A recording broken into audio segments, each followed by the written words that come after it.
Hi and welcome back to another lockdown tutorial. Today I'm going to be covering one of the most requested topics from you guys, and that is how to get your drums sounding fat and punchy in your mix. Now, one thing I want to say right from the beginning is that you're not going to need any expensive plugins to do this. I'm going to cover how you can do it using Logic's built-in ones.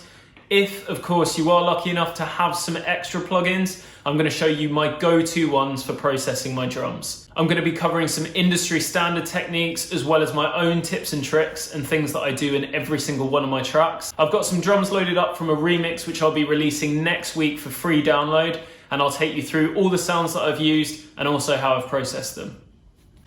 So these are the drums in my new remix, and I'm just going to use those to demonstrate how I go about getting something sounding really punchy and how to make it sound fatter in the mix. I think one of the key things with any sound, whether it's your drums, your bass, your leads, is just picking the right sound in the first place. I think if you pick a thin clap, you're most likely always going to have a thin clap, and it's going to be very difficult to kind of make that sound big in the mix. So I think sample selection and sound selection is really, really key here. Also, the better the sound, the less work you're going to need to put in. It's going to make the whole process a lot easier for you. That being said, I've got like a mixture of stuff in here. So although I'm only using one kick to kind of show that, I've got a selection of claps and also a selection of hi-hats just to show you different techniques in terms of making your mix sound kind of bigger. One thing I am going to focus on, a lot of people make sure that they cover the full frequency spectrum from all your low frequencies to your high to make it sound as big as possible. And ultimately you are going to need to do that to make your mix sound fat. But one thing that's often an afterthought, which I think is really important, and I'm going to kind of show you here, is actually making your mix sound wide as well. I'll start off with the kick. I'll go through some different techniques. We'll talk about EQ, compression. We'll cover two types of compression actually, probably parallel and also glue compression, which are both quite standard in the industry. And I'll talk you through how to do it in Logic. I'll show you some of the plugins I use as well. If we start off with the kick, this is my kick sound at the moment.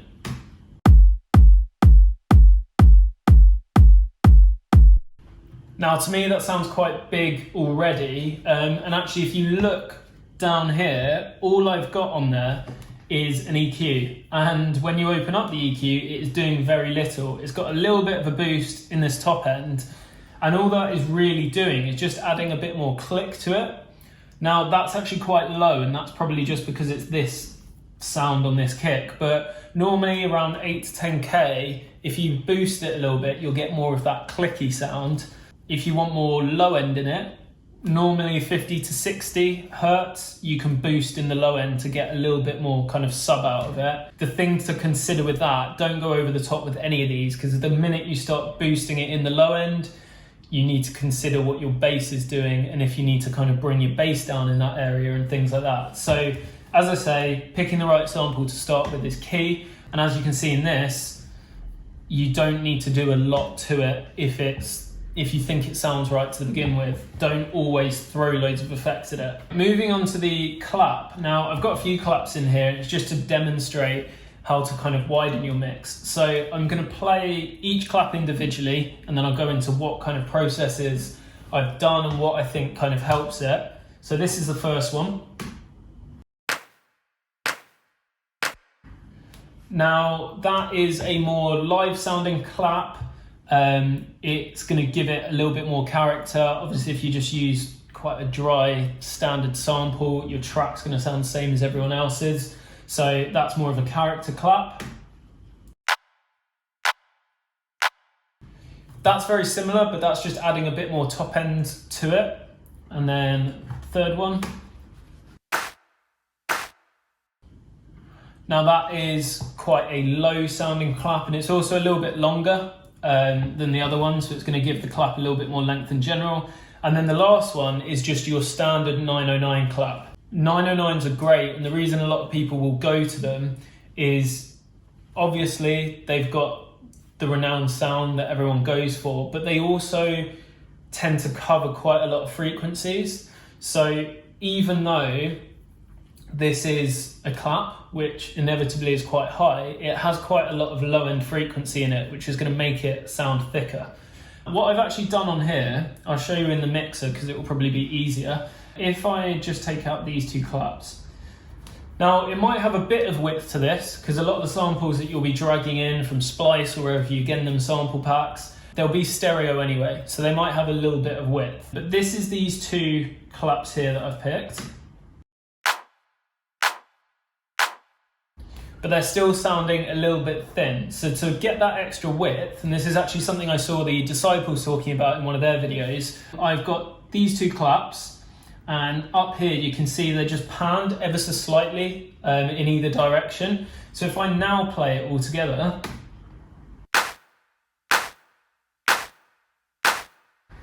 you can hear straight away that that clap is sounding a lot thicker, a lot wider. It's taking up a lot more room in the mix, which, as long as you don't get other stuff in the way of that, is going to help you in getting that mix sounding fat. What I've done, again, very little processing on these. I've added reverb to a lot of the sounds, as you can see here.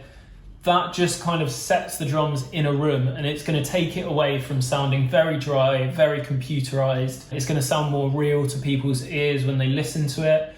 If you listen to a lot of Defected and stuff like that, they will often have like really nice reverbs on things just to make it sound a bit more live, a bit more real. People buy into it a bit more. Now, all I've done on two of the claps is just cut out some very low end. This one's boosted slightly just to make it cut through, but I mean, that's very minimal, so it's probably not doing an awful lot. And that one is just cut off. So that there is the 909 clap. So if I play it, and I'll just play it with and without the EQ.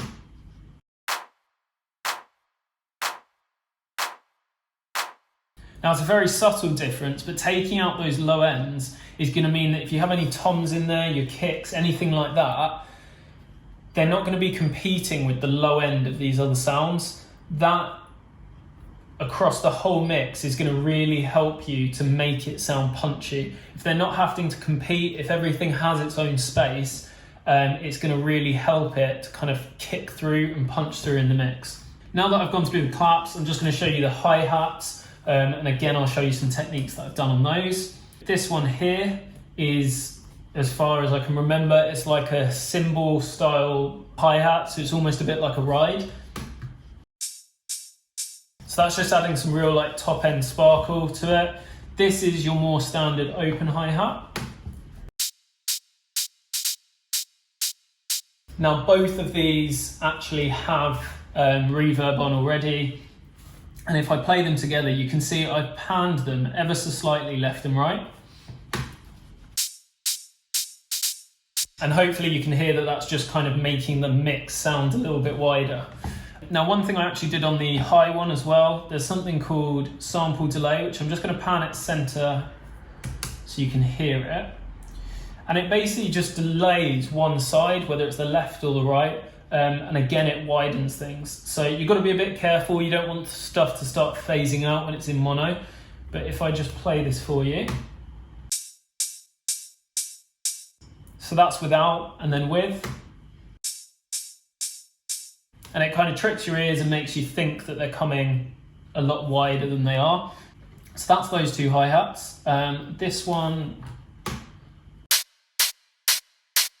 So that's kind of your main hi-hat hit. It's a little bit lower, so it's going to cut through. And you can see that this one is a lot higher in volume. These ones here are literally just to add to it a little bit more. So they're a lot lower in the mix and they're spread either side to widen it. And then my live one here is basically just to take it away from just being that standard offbeat hi-hat. Obviously, so many tracks have that, especially in house. So you just want something a little bit different in there to take it away from that. But it's just like a few chopped samples that I've used and placed in, and I'll play them on their own. And then if I play them with the other ones.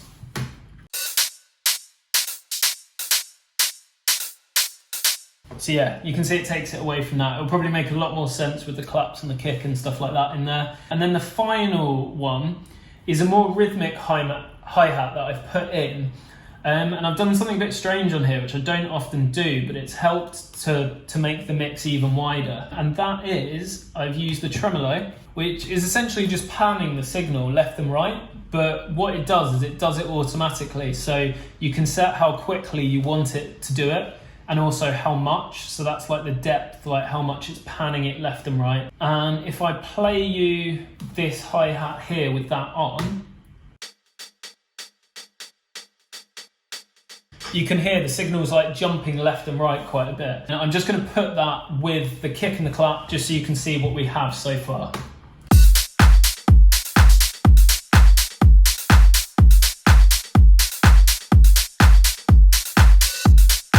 I'm going to mute everything else. I know we've not added them in yet, but whenever I'm mixing drums, and the way that I use to get them as punchy as physically possible is at this moment in time, I will swap off of my main speakers. I'll go to these speakers, which are much, much smaller, and the ones that I've got, these Avantones, they deliberately cut off anything below 70 Hertz and also the very top end of it. Now, the reason that's useful is because people who are listening to your music ultimately are going to be listening on iPhones, iPod headphones. They're not going to have monitors like producers do. They're not going to have club sound systems sat at home. So you want to make sure that whatever you're doing is going to sound good for them. And the bottom end, to me, the sub, can often kind of distract from it. So you'll listen to something on your big speakers, it's got a lot of bass in it, and you'll think that it sounds huge. But actually, if you then pop it onto something like these, like I say, you don't need these, just listen on some iPhone headphones, maybe your laptop speakers, stuff like that, you'll suddenly find that it probably doesn't pop as much as you think. So if you do it the other way around, if you can get it to really pop on the small speakers, then you go back to your bigger ones where it adds the sub and it adds the energy. It's going to go from sounding really good on the small ones to sounding even better because you've now got all that extra like low end energy in it. And what I'll often do, if I just mute some of these extra hi-hats I've got, I'll take a hi-hat, a kick and a clap, and I will mix those before I add in any of the other things. So if I play them as they are,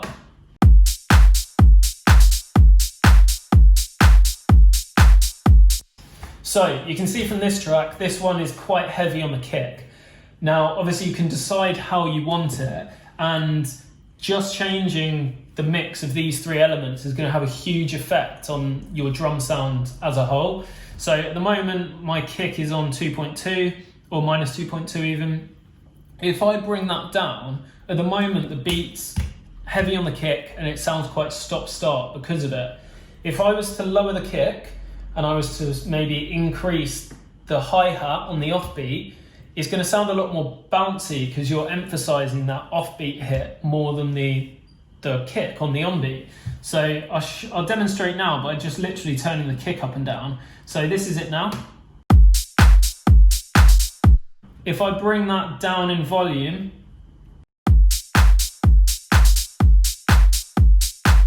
you can hear that there's more emphasis on that hi-hat, so the beat's going to sound a lot bouncier. And at this point, I'll kind of decide what I want it to be, whether I want it kick heavy, when I want it bass heavy, and I'll alter these. And it's only once I've got these three right on my small speakers will I start adding in the other bits.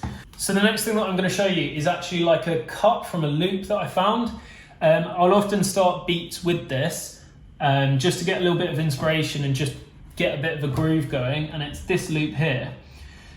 Now, one thing I would say about using loops, they are great for certain things.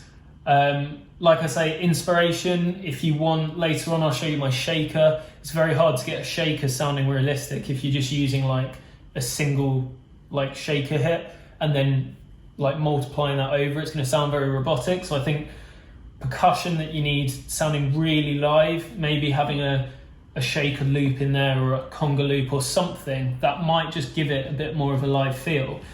But I would say just be cautious with them.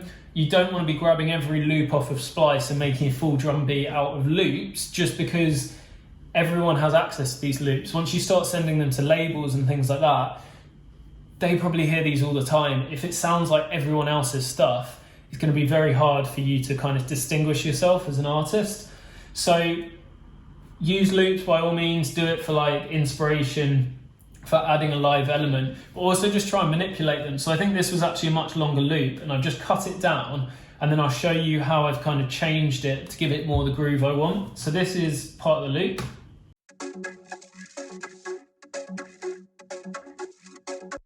So you can see there, I think I actually bounced that with an effect on already, but it sounds a bit gritty already, which is good. It doesn't sound like every other sound. And then what I've done, I've just taken the low end out because again, I didn't want it to take away from the punchiness of the mix.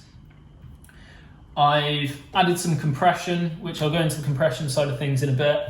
And that is just to level it out so it's not got loads of different dynamics in it. I wanted it to be fairly constant, so it's quite heavily compressed. And then the kickstart is basically just sidechain. Now I've done it, like mixed it on 100%, so I'm not really using this as a sidechain to get it out of the way of the kick because there's no low end in it anyway. I'm really using it to get an effect out of it and a specific sound. So if I play it without, and then halfway through I'll turn it on and you'll see what I mean.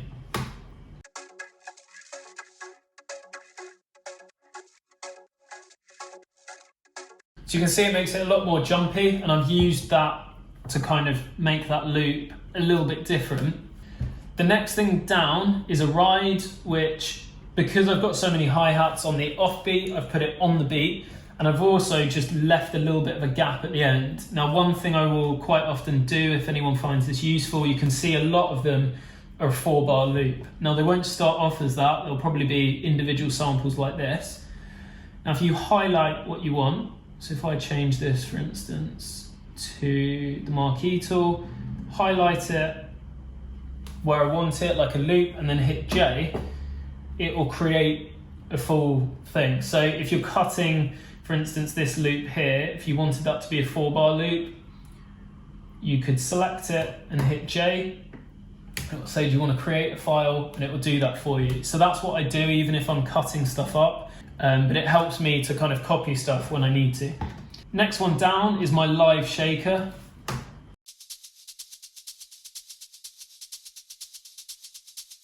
Now you can hear from that, there's a lot of dynamics in it. You can hear the shakers as it moves around.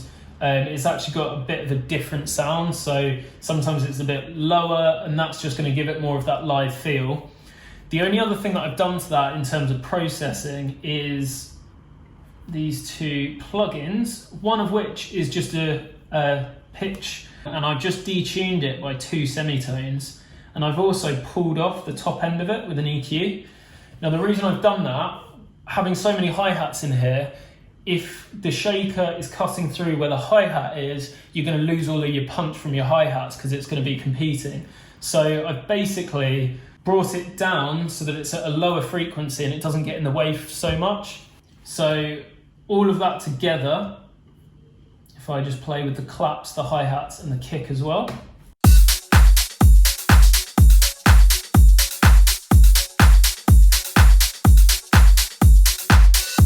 So yeah, you can hear from that, not only is it covering quite a lot of frequencies, for the most part, they're not getting in the way with each other, and they're also kind of spread left and right as well. So that mix is sounding really nice and wide. So the next thing here, I've just added a little clav, which I'll solo on its own. Now, what I've done here, again, I've panned that, so that's off to the left, but I've also set it to mono. So originally this was like a wide sample.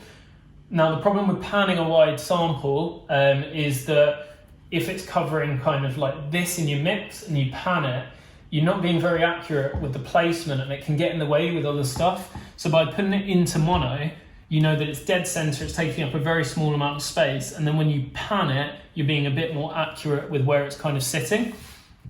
So that's what that's doing, and it's got a bit of EQ on it, again, just to take out the high end, because I think that was clashing with something else in the mix. And then another technique, another like useful thing if you do have the loops, is that mix is sounding quite full, but just to kind of really fill it out that little bit more, if you do get a simple topper, so like this one,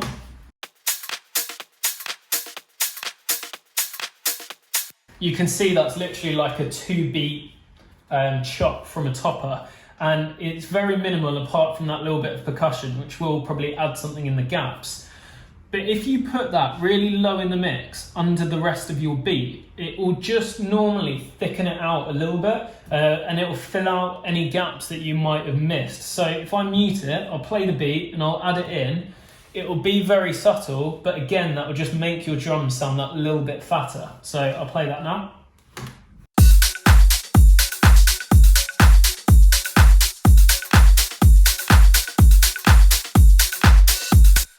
So yeah, you can see that that's just adding to the thickness of those drums that we've got there.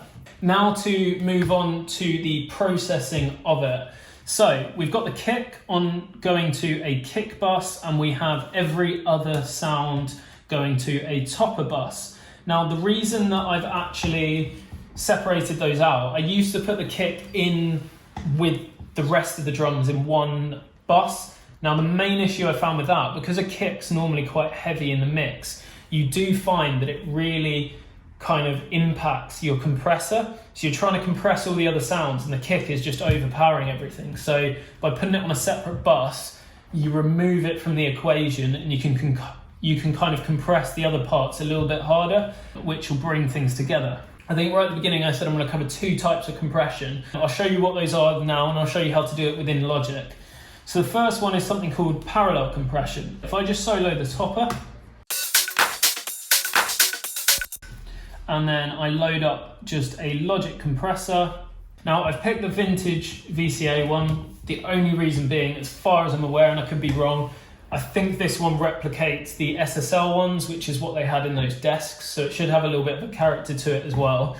What's also quite good is if you're just starting out with compressors and stuff, it was renowned for its like auto function on it. So by clicking the auto on here, you don't need to worry about the attack or release. You can just let it do its thing and it should be pretty good at it. So with parallel compression, what you basically want to do is just really overly compress the sound.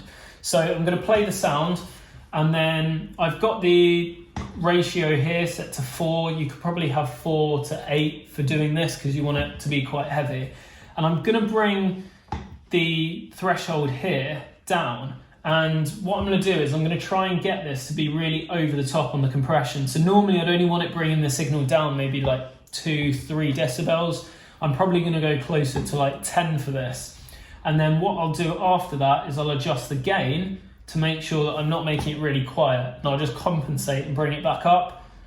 Obviously, if I'm bringing it down by about 10, you probably want to compensate by about 10. But I'll have a play around with it and then I'll talk you through it at the end.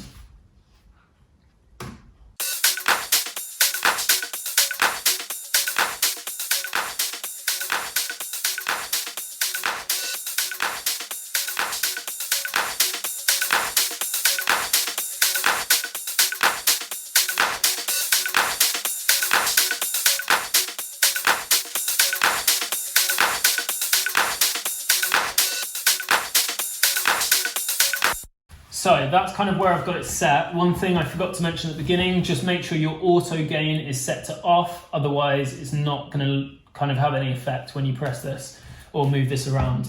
As you can see, I actually only went to 6 dB. Now the reason being, I was clicking up here to bypass the plugin, and I basically want to make sure that it's the same volume with it on as it is off, so I'm not making it like overall a lot louder.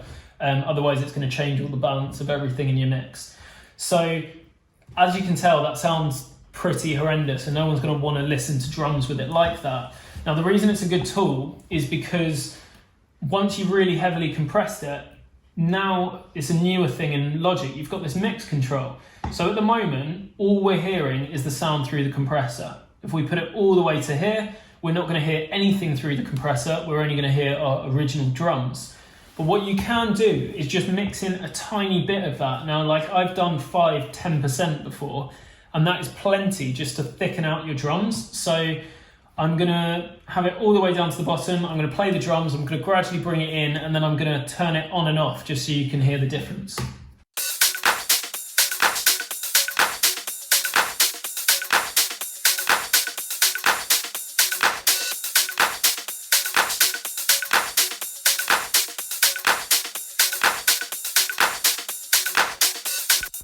So you can hear there that it is just making it thicker. It is subtle, but obviously if you're doing this on like your drums and your bass and things like that, it will all add up in the mix. I'm going to put it on 50% just so it's really extreme and you can hear it.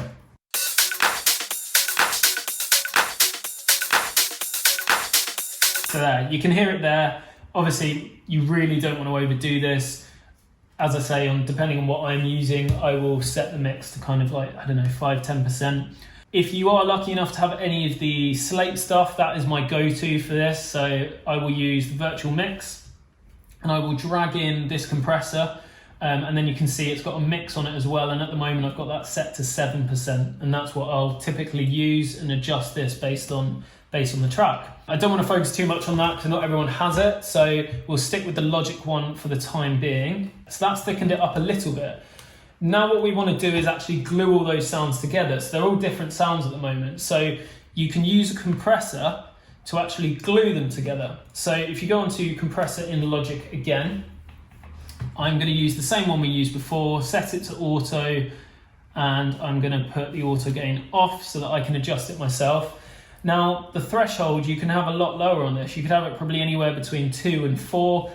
And then instead of bringing it down that amount, I'm just going to bring it down maybe like 2 dB and just make sure that it pulls the sounds together. I'll then do the exact same thing as before and just adjust this so that the signal with it turned on and off is the exact same. So I'm going to do that now.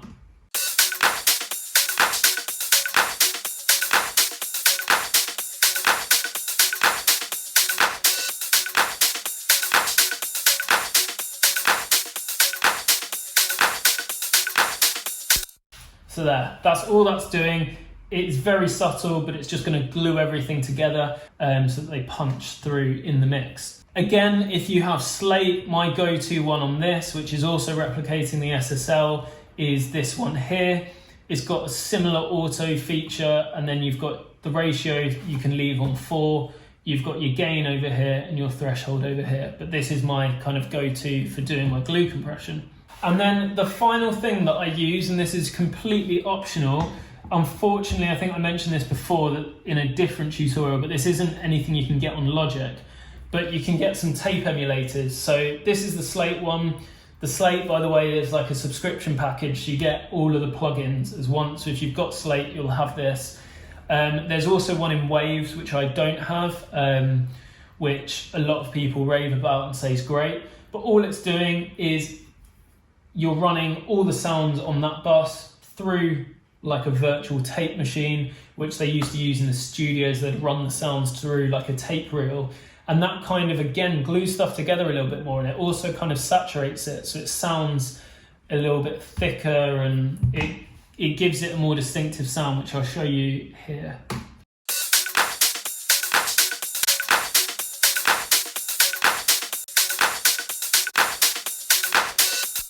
So there, you can hear it kind of warms it up. Now, hopefully that's kind of helped you with your drums. Those are all the kind of techniques that I use to make them pop a bit more. Obviously with your EQs, you can cut stuff. If you want something to pop through a little bit more, maybe adding a small amount in that area as well. But just making sure that things aren't coming through at the same frequencies will really help you get a punchy mix. On top of that, adding your parallel compression and your glue compression is going to bring stuff together and again help it kick through in the mix. I was lucky enough to see a really good mix engineer work, and he was always saying that the fatter he could get the drums and the bass and the vocals and everything sounding individually, if they all sound great on their own, as long as they're not then getting in the way of each other, the whole mix is going to sound awesome before you've even started to master it and stuff like that. So I think that's something that's good to keep in mind when you're doing it. But yeah, as it is, this is what the drums sound like.